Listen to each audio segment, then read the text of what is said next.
حدیث مبارکہ کے اندر اور مسلمانوں کی 1444 سال کی تاریخ کے اندر جو اسلام کا سب سے نمایاں پہلو سامنے آتا ہے دوسرے مذاہب کے مقابلے میں، وہ ہے عدل و انصاف۔ سب سے نمایاں پہلو، کسی مذہب میں ایسا عدل و انصاف نہیں ہے جیسا مذہب اسلام کے اندر ہے۔ بہت زیادہ ہے، اس کے بے شمار واقعات ہیں۔ اسی پر وہ جو میں نے ایک دن بیان کیا تھا طبیعت اور تربیت والا، اگر کسی کو یاد ہو تو وہ پورا اس پر فٹ آتا ہے کہ رسول اللہ صلی اللہ علیہ وسلم نے تربیت ہی ایسی فرمائی تھی، اسلام کی تعلیم مسلمان کی تربیت ایسی کرتی ہے کہ چاہے اپنی ذات کے خلاف ہی کیوں نہ ہو، بات حق کی ہو، انصاف کی ہو، بات انصاف کی ہو، حق کی ہو۔ مشہور واقعہ، حضور صلی اللہ علیہ وسلم کے سامنے ایک کیس پیش ہوا تو وہ عورت قصوروار بنتی تھی، لیکن تھی کسی بڑے آدمی کی بیٹی، بڑے خاندان کا فرد، تو وہ خاندان والے بڑی لجاجت کر رہے کہ ہمارا خاندان بدنام ہو جائے گا، ہمارا گھر بدنام ہو جائے گا، ہماری عورت بدنام ہو جائے گی، آپ مہربانی کریں، کچھ لچک کریں، کچھ تھوڑا سا کمپرومائز کریں کہ ہماری بدنامی نہ ہو۔ عورت قصوروار تھی، تو میرے آقا صلی اللہ علیہ وسلم فرمایا کہ اگر اس کی جگہ پر میری بیٹی فاطمہ ہوتی، کون؟ خاتون جنت، جنتی عورتوں کی سردار، تمام نبیوں کے امام، نبیوں کے سردار کی بیٹی، حضرت علی کی بیوی، حسنین کریمین کی امی، فرمایا اگر وہ بھی ہوتی تب بھی یہی حکم ہوتا جو انصاف ہے، جو شریعت ہے، جو حق ہے، ذرے برابر بھی اقربا پر بھی نہیں ہوگی، امیر غریب کا فرق نہیں ہوگا، جھوٹی قسم والی بات، جھوٹی شہادت والی بات، رشوت والی بات، فلاں والی، یہ تو بعد کی بات ہے، بالکل نہیں ہوگا۔ یہ اسلام کا پہلو ہے۔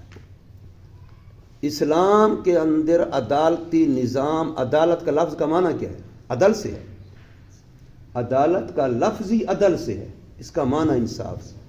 جہاں انصاف نہ ہو وہ عدالت نہیں، وہ عدالت کہنے کے قابل نہیں ہے، وہ بدنما داغ ہے عدالتی نظام پر۔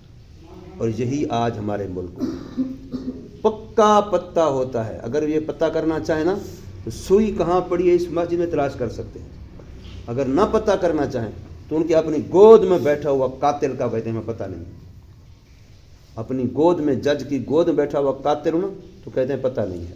اور اگر پتہ لگانا چاہیں تو کہیں سوئی بھی پڑی ہو، 100 میل دور بھی پڑی ہو، تو وہاں بھی ان کے کیمرے کام کرتے ہیں، ان کا ڈرون کام کرتا ہے، ان کے فلاں کام کرتے ہیں، وہاں اس کو تلاش کر لیتے ہیں، اس کو نشانہ بنا لیتے ہیں، آپ کے سامنے ہے۔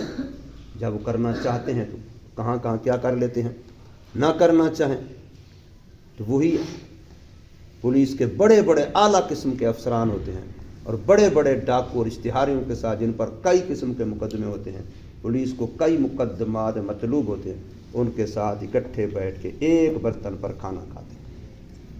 بے شمار مثالیں ہیں اس کی۔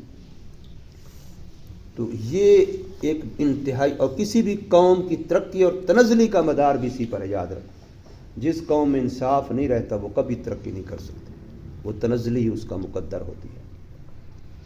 اب اس کی سب سے بڑی ذمہ داری جج پر ہے، سب سے بڑی ذمہ داری۔ کیوں؟ مدعی مدعا علیہ آئیں گے تو پرکھنا کس نے ہے؟ جج نے ہے۔ پولیس کی رپورٹ غلط آئی کہ صحیح آئی، پرکھنا کس نے ہے؟ جج نے ہے، مجسٹریٹ نے ہے۔ اور شہادتیں، وہاں جو گواہ پیش ہوئے وہ گواہ نقلی ہیں، اصلی ہیں، سچے ہیں، جھوٹے ہیں؟ ہماری ہر کتاب میں لکھا ہوا ہے کہ جج کا فرض ہے کہ خفیہ طور پر بھی گواہوں کے پیچھے تحقیق کروائے اور علانیہ طور پر بھی تحقیق کروائے۔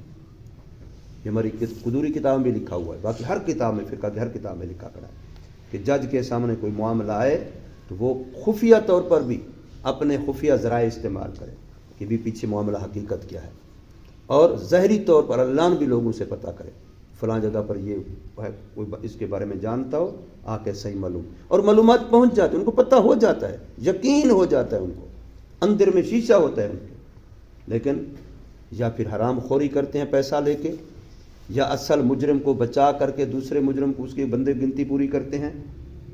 پتہ ہوتا ہے کہ یہ 5 بندے ہیں، 4 بندے ہیں، 3 بندے، مجرم کون ہے کون پاک ہے، اچھی طرح سے پتہ ہوتا ہے.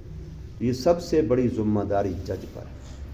اور جج کے اندر ہمارے ملک میں سب سے بڑا مسئلہ یہ ہے کہ جج میرٹ پہ برتی نہیں ہے. جج خود جعلی سندوں پہ اور اقربا پروری پہ اور ناجائز سفارشوں پہ برتی ہوتی، اہلیت کی بنا پہ نہیں ہوتی. وہ جاتے اس لیے ہیں کہ ہم نے اس منصب پہ بیٹھ کے مال کمانا ہے.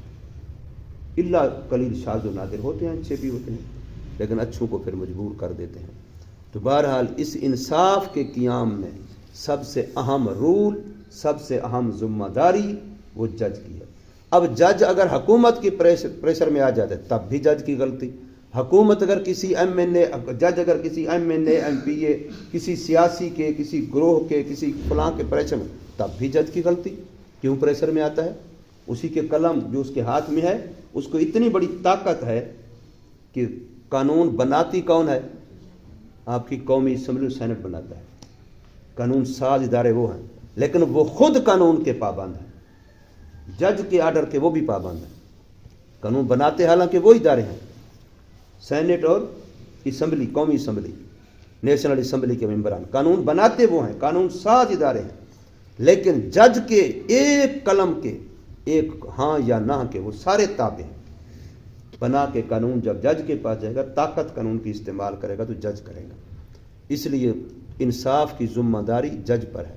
نیچے وہ مدعی تک، مدعا تک جو سسٹم چلے گا، اس کے اندر جو خرابی ہے اس کو جانچنا، پرکھنا، اس خرابی پہ نظر رکھنا، اس کو دور کرنا، یہ جج کی ذمہ. پتہ نہیں یہ جج قیامت میں کتنے قتلوں کے ذمہ دار ہوں گے، کتنے قتلوں کے گناہ ان کے سروں پہ ہوں گے.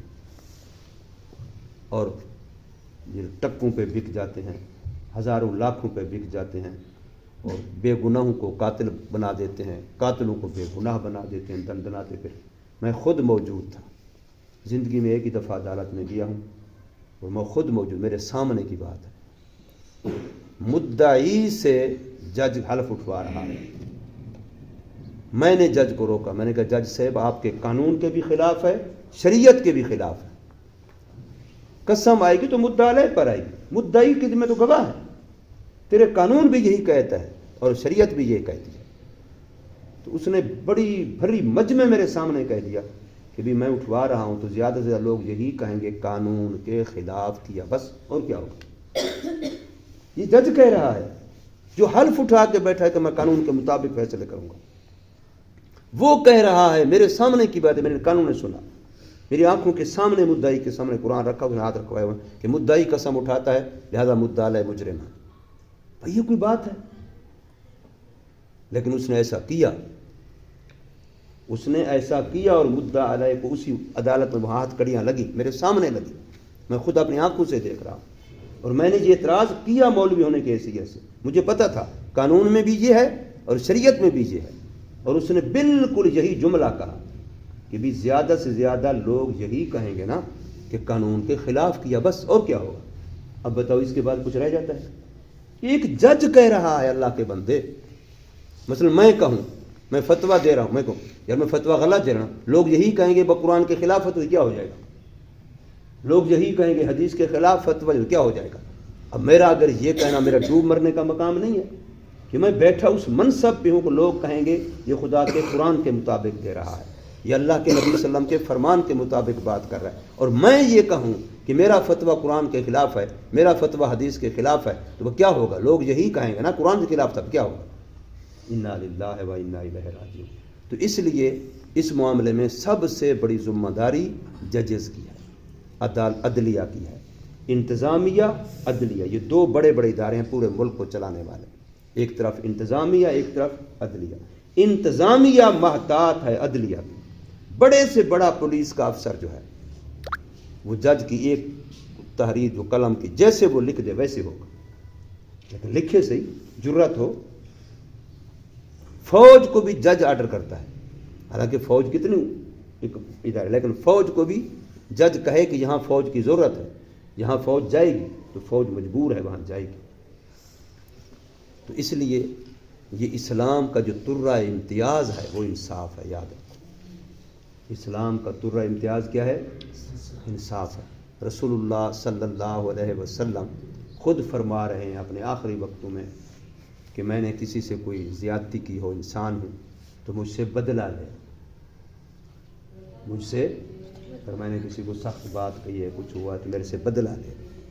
کہنا آسان ہے، آج باپ کہے کسی کو، استاذ کہے شاگردوں میں اعلان کرے کہ دیکھو تم نے میرے پاس پڑھا ہے، میں نے کسی کو ناجائز مار دیا ہو، ناجائز سختی کی ہو، فلاں میرے سے بدلہ، کہہ سکتا ہے؟ کانپ جائے گا۔ استاذ اور باپ اولاد کو کہہ رہا ہو، حالانکہ کئی دفعہ باپ حد سے زیادہ بھی مار دیتا ہے، استاد بھی زیادہ مار دیتا ہے۔ رسول اللہ صلی اللہ علیہ وسلم جو باپ سے بھی بڑا درجہ رکھتے ہیں، استاد سے بھی بڑا درجہ رکھتے ہیں، پیر سے بھی بڑا درجہ رکھتے ہیں، کسی بزرگ سے بھی بڑا درجہ رکھتے ہیں، مسجد کے امام سے بڑا درجہ رکھتے ہیں، وہ اپنے صحابہ، اپنے شاگردوں، اپنے مریدوں کو کہہ رہے ہیں کہ اگر کسی کے ساتھ میں نے زیادتی کی ہو، بے انصافی کی ہو، تو مجھ سے بدلہ لے لے، مرنے سے پہلے اپنے بدلہ دینے کے لیے تیار۔ ایک صحابی نے ادراہ محبت کہہ دیا، ہاں یا رسول اللہ، آپ نے فلاں موقع پر مجھے ایک چابک مارا تھا اور میری کوئی غلطی نہیں تھی، تو آپ نے فرمایا تو مار لے۔ اس نے کہا یا رسول اللہ، اس وقت میری پشت پر کپڑا نہیں تھا، آپ کی تو پشت پر کپڑا ہے، میری پشت ننگی تھی، آپ نے میری پشت پر مارا تھا۔ تو حضور نے کپڑا ہٹوا دیا۔ جب پشت ننگی ہوئی تو اب صحابی نے آ کر کے چمٹ گیا اور چومنے لگ گیا، محبت تھی۔ لیکن میرے آقا صلی اللہ علیہ وسلم نے مثال قائم کی کہ نہیں کی؟ انصاف کی مثال قائم کی کہ نہیں کی؟ تو اس لیے اسلام کا ترہ امتیاز یہ ہے۔ یہ حاجی صاحب نے جو فرمایا ہے کہ یہ حقیقت ہے اس وقت کہ ان کو بالکل الف سے یا تک پتہ ہے کہ یہ بچہ بالکل بے گناہ ہے، اس معاملے میں ذرہ بھی یہ ملوث نہیں، اچھی طرح جانتے ہیں۔ مجھے یقین ہے کہ جج کو روشن ہے، لیکن پھر بھی اس نے اپنی قلم کو جنبش دی۔ قاتل اور غیر قاتل، اول تو شاید کوئی بھی قاتل نہ ہو، نہیں تو بالکل کچھ کے بارے میں اس کو یقین ہے، اور اس نے پھر بھی برابر کی سزا۔ کتنا بڑا ظلم ہے، اللہ تبارک و تعالیٰ معاف فرمائے۔ اس میں یہی کر سکتے ہیں، استغفار ہی کر سکتے ہیں، اللہ سے معافی مانگ سکتے ہیں، دعا کر سکتے ہیں کہ ہمارے اوپر ایسے ظالم مسلط ہو گئے، ایسے جابر مسلط ہو گئے، ہماری بد اعمالیوں کی سزا، قوم من حیث القوم، امت من حیث الامت، ہماری بد اعمالیوں کی سزا ایسے ظالم جابروں کو ہم پر مسلط کر دیں۔ میرے آقا کی دعا ہے نا، اللہم لا تسلط علینا من لا یرحمنا، اے اللہ ہم پر ایسوں کو مسلط نہ کرنا جو ہم پہ رحم نہ کریں۔ اب رحم کرنا تو دور کی بات ہے، اب تو ہم یوں دعا کریں گے، یا اللہ ہم پر ایسوں کو مسلط نہ کرنا جو ہم پر ظلم کریں، ظالموں کو ہم پر مسلط نہ کرنا، رحم نہ کریں، ظلم تو نہ کریں یار، اس وقت تو ظلم کر رہے ہیں، اور جو اس کے معاملے بدلے میں وہ ٹکے لے رہے ہیں، یا اپنی ملازمتوں میں ترقیاں لے رہے ہیں، یا اپنی ملازمتوں کی میعادیں بڑھوا، یہی مفاد ہے اور کیا ہے؟ یا تو ٹکے لے لیتے ہیں، یا عہدہ ذرا بڑھا دیا جاتا ہے، اور یا پھر یہ ہوتا ہے کہ مدت ملازمت ذرا بڑھا دی جاتی ہے۔ یہ جو کر رہے ہیں یہ اپنی گھر، اپنی اولاد کے پیٹوں میں جہنم کے انگارے بھر رہے ہیں، اس کے بدلے میں اپنی اولاد کے پیٹوں میں جہنم کے انگارے بھر رہے ہیں۔ اس وقت سب سے بڑا مسئلہ ہمارے ملک میں یہ ہے، انصاف ہے، حقیقت ہے۔ اللہ پاک ہمارے حال پر رحم فرمائے اور اللہ ہمیں انصاف نصیب فرمائے۔